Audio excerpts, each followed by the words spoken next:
ఒక్కళ్ళని ఒకే ఒక క్వశ్చన్ వేస్తాను. మూర్తి గారు ఎవరిని నేను ఓన్లీ మూర్తి గారు. ఇందాక వేసిన క్వశ్చన్ వేసినప్పుడు మూర్తి గారు చాలా హై పిచ్లో చాలా తప్పది అన్నాడు ఆయన, చాలా గట్టిగా అన్నాడు ఆయన.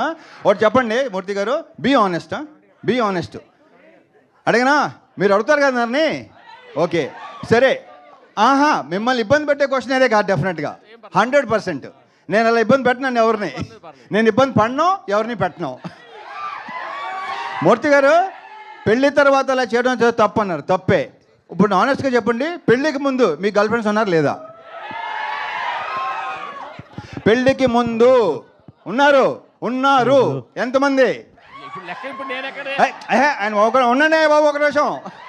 సార్ ఇప్పుడు ఎక్కడ నేను రివైండ్ చేసుకుని లెక్క చెప్పాలి మీకు చెప్పండి. ఏంటిది? నేనేం నా స్వీట్ మెమరీస్ ఆటోగ్రాఫ్ లాగా ఇప్పుడు నేను మొత్తం లెక్క తీయాలి కదా. ఇప్పుడు నచ్చారు, సూపర్. మన ఇద్దరు పక్కన మాట్లాడుకుందాం తర్వాత. Okay, thank you.